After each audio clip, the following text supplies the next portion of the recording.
ከትናንትና ህይወት ተምረን ዛሬን ለማሻሻል ከምንማረው ትምህርት ለእህቶቻችን ለወንድሞቻችን ይድረስ። ላይክ አድርጉ፣ ሰብስክራይብ አድርጉ፣ ቤተሰብ ይሁኑ። የቅድመ ትዳር ትምህርት ስልጠናው እንዳያመልጣችሁ።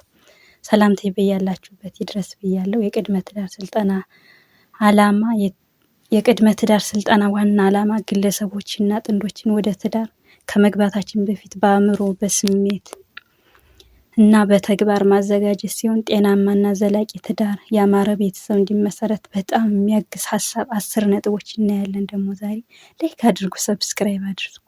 እኔ ከምማረው ትምህርት አንድ እህት አንድ ወንድም ቢለወጥ ደስ ይለኛል። እኔ ከትናንትና ህይወት ተምሬ ነገን ለማሻሻል ከምማረው ትምህርት ለእህቶቼ ጭምር የሚተርፍ ሀሳብን ይዤ ቀርቤያለሁ። ላይክ አድርጉ፣ ሰብስክራይብ አድርጉ። ለብዙ እህቶች ለብዙ ወንድሞች አድርሱልኝ።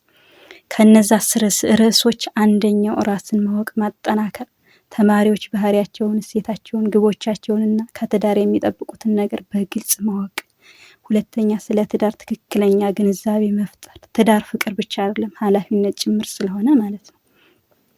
ሶስተኛ የመነጋገር ክህሎትን የመስማት ክህሎትን ማጠናከር ማበረታታት።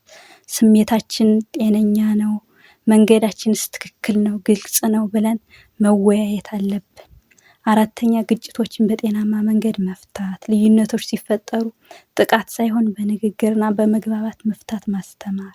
አምስተኛ ስሜታዊ ዝግጅትን ማጠናከር፣ ቁጣን መቆጣጠር፣ ትዕግስትንና ኃላፊነትን ማስወገድ። ስድስተኛ የገንዘብ እውቀትን ማስፋፋት፣ የጋራ ገንዘብ አያያዝ፣ ቁጠባና ግልጸኝነት እንዲኖር ማስተማር።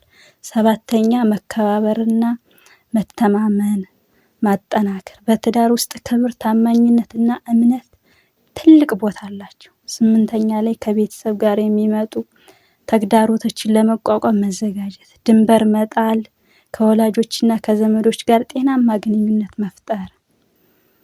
ዘጠነኛ ከትዳር ግጭቶችና ፍችን መቀነስ፣ በትዳር ዝግጅት የሚመጡ ችግሮችን ቀድሞ ማወቅ፣ ቀድሞ መከላከል። አስረኛ ጠንካራ የትዳር መሰረት መገንባት፣ ተማሪዎች በእውቀት በጥበብና በእምነት የተመሰረተ ትዳር እንዲጀምሩ ይረዳል። ስለዚህ ላይክ አድርጉ፣ ሰብስክራይብ ያድርጉ፣ ቤተሰብ ይሁኑ።